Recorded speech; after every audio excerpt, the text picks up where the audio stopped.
हमारा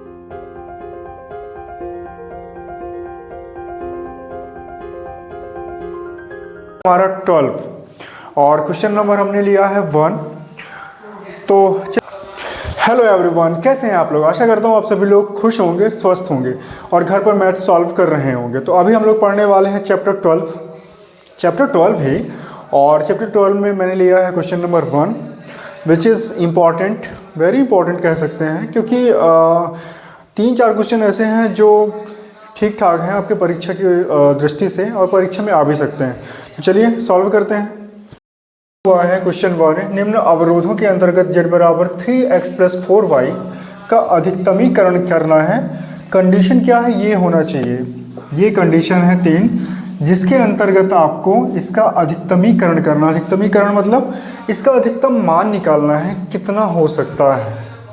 ये आपका क्या है? फलन है z बराबर 3x + 4y और x और y की कंडीशन ये दी गई है कि x + y लेस और इक्वल टू 4 होना चाहिए, x इज़ ग्रेटर और इक्वल 0, y इज़ ग्रेटर और इक्वल 0।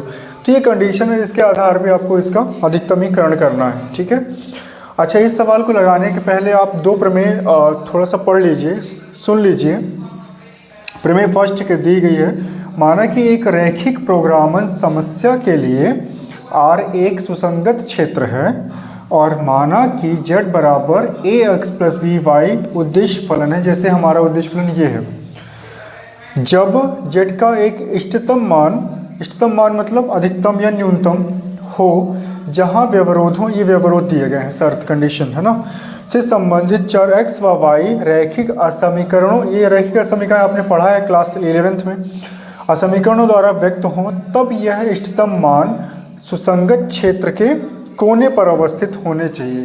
तो यदि आपको इस फलन का अधिकतम या न्यूनतम मान प्राप्त करना है तो वो कहाँ होगा? वो होगा सुसंगत क्षेत्र के कोने पर।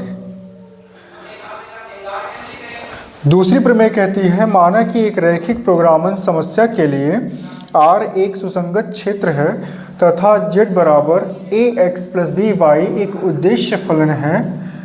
यदि R परिबद्ध क्षेत्र है, परिबद्ध मतलब चारों तरफ से बंद है ना, तब उद्देश्य फलन z R में दोनों अधिकतम व न्यूनतम मान रखता है और इनमें से देखो, तब वो जो परिबद्ध क्षेत्र है उसमें z अधिकतम भी मान रखेगा और न्यूनतम भी, और इनमें से प्रत्येक R के कहाँ होता है? कोणीय बिंदु शीर्ष पर स्थित होता है। मतलब अधिकतम मान भी न्यूनतम मान भी कहाँ पर स्थित होगा?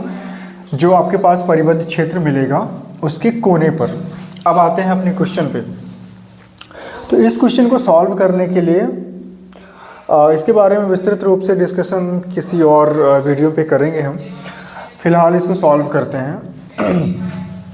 तो आपके पास ये 3 असमीकाएँ हैं और इनको अपन ड्रा करते हैं ग्राफ पे। ठीक है। तो उसके लिए आपको क्या बना लेना है? आपको इस प्रकार से x अक्ष शो करना है, y अक्ष शो करना है, कुछ संख्या यहाँ पे डिनोट कर देनी है 1 2 3 4, ऐसे ही यहाँ पे 1 2 3 4। ओके।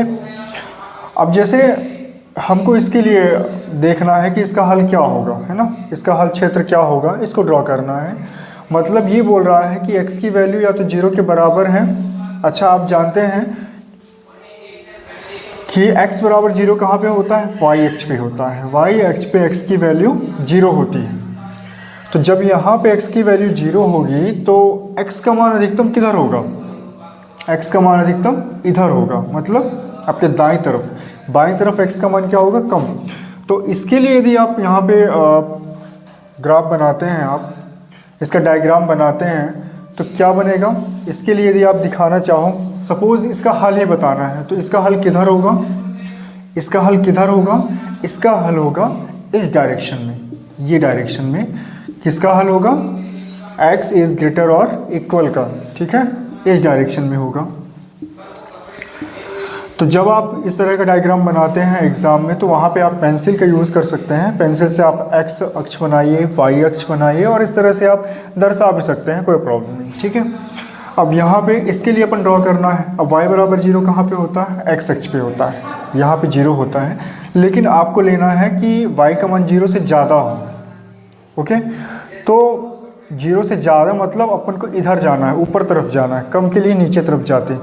तो ये हो गया इस असमीका का हल क्षेत्र, मतलब इसका हल कहाँ है, इधर है, इस क्षेत्र में है, क्योंकि ये कंडीशन ये ऊपर वाला क्षेत्र ही फॉलो करता है, इसलिए इसका हल क्षेत्र क्या हुआ ये। इसके लिए हल कहाँ मिलेगा, यहाँ मिलेगा, इस क्षेत्र में। इसके लिए हल कहाँ मिलेगा, इधर मिलेगा। अब इसके लिए भी आपको क्या करना है, ड्रॉ करना है। इसके लिए भी आपको आलेख बनाना है इसका। तो इसका आलेख क्या होगा, एक सरल रेखा होगी, क्योंकि ये रैखिक समीकरण है। तो सबसे पहले अभी तो ये रैखिक समीका है, लेकिन आपको इसको रैखिक समीकरण के रूप में लिख के इसका क्या निकालना है, हल निकालना है।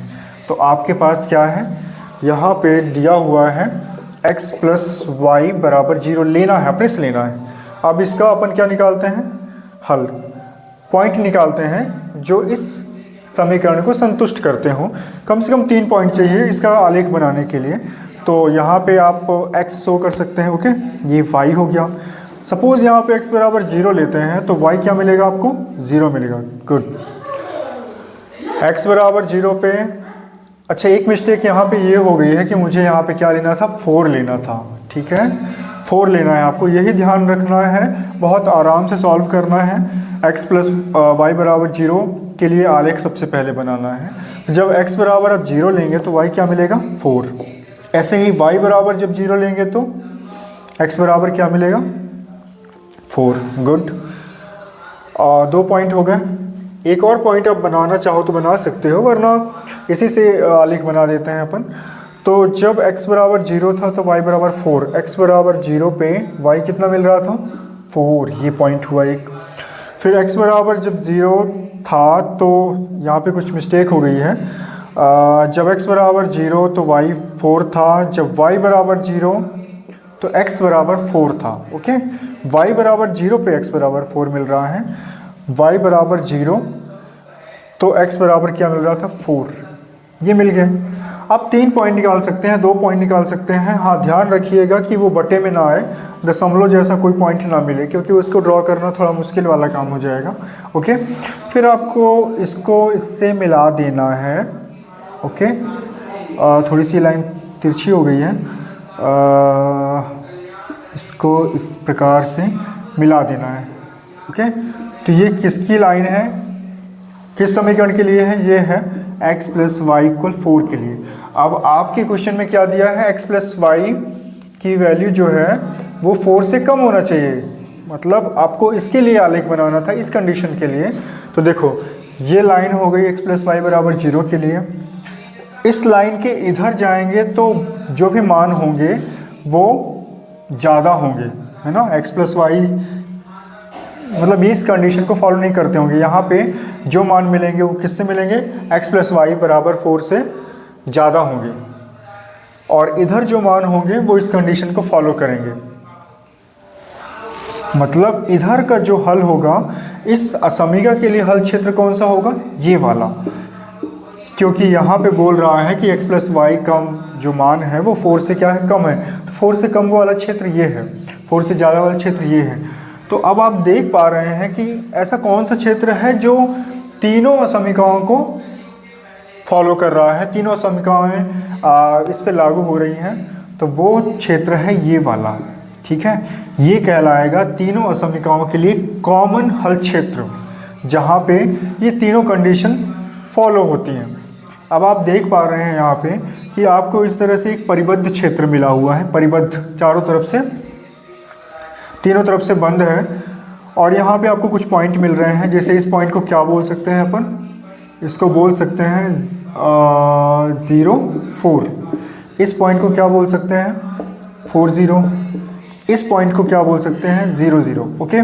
कोई डाउट है आपको, कोई डाउट हो बता सकते हैं, इस तरह से आप डिनोट कर देंगे, ओके। अब आप यहाँ पे बता रहे हो कि यदि R एक परिबद्ध क्षेत्र है तब उद्देश्य फलन Z R में दोनों अधिकतम व न्यूनतम मान रखता है, और इनमें से प्रत्येक R के कोणीय बिंदु शीर्ष पर स्थित होता है। तो इन्हीं बिंदुओं में से कोई मान किसी पे आपको Z का अधिकतम मान मिलेगा और किसी पे न्यूनतम मान मिलेगा। तो इसने पहले ही बता दिया है कि वो मान कहाँ पे होते हैं, शीर्ष पर होते हैं। तो आपको इन पॉइंट्स के लिए, जो आपको ये बिंदु मिले हैं, उस पर आपको क्या देख लेना है, जेड का मान निकाल लेना है, जेड का मान निकालना है आपको। तो सबसे पहले आपको इस प्रकार से एक टेबल बना लेनी है छोटी सी, यहाँ पे ऐसे। फिर यहाँ पे लिख लेना है जो कोणीय बिंदु है या शीर्ष बिंदु कौन कौन से हैं, शीर्ष बिंदु या कोणीय बिंदु जो भी लिखना हो आपको। ये शीर्ष बिंदु ऐसे लिख लेंगे, शीर्ष बिंदु। और यहाँ पे लिख लेंगे z बराबर जो हमारे पास था 3x + 4y का मान, ये ऐसे मान है ना, ऐसे आप लिख लेंगे। तो शीर्ष बिंदु कौन कौन से थे, 0 4 था, 0 0 था और 4 0 था। अब ये मान इस पे रखना है, x की जगह पे 0, y की जगह पे 4। तो जब पहला मान रखते हैं 0 तो 0 हो गया, फिर यहाँ पे जब रखेंगे तो कितना आ जाएगा 16। ओके, फिर यहाँ पे जब 0 0 रखेंगे तो क्या मिलेगा, z बराबर 0। 4 0 जब रखेंगे तो z बराबर आपको मिलेगा 12। ठीक है, आप देख पा रहे हैं ये z के मान मिले हैं। अब कौन से शीर्ष पे मान कम है, तो शीर्ष 0 0 पे सबसे ज़्यादा कम मान है। सबसे ज़्यादा मान किस पे है, 0 4 पे। तो आपको बताना क्या था, अधिकतमीकरण करना था, मतलब इसका अधिकतम मान बताना था। तो इसका अधिकतम मान z का अधिकतम मान कितना आया है, अधिकतम मान कितना है 16। किस पे है, शीर्ष 0 4 पे है।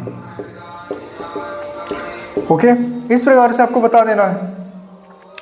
आशा करता हूँ आपको ये वीडियो पसंद आएगा, समझ में आया होगा। आपको यदि कोई भी डाउट है कमेंट के थ्रू बता सकते हैं। यदि आपको वीडियो अच्छा लगा हो तो वीडियो को लाइक करिएगा और चैनल को सब्सक्राइब करिएगा। और सो थैंक यू, मिलते हैं नेक्स्ट वीडियो में। Thank you very much.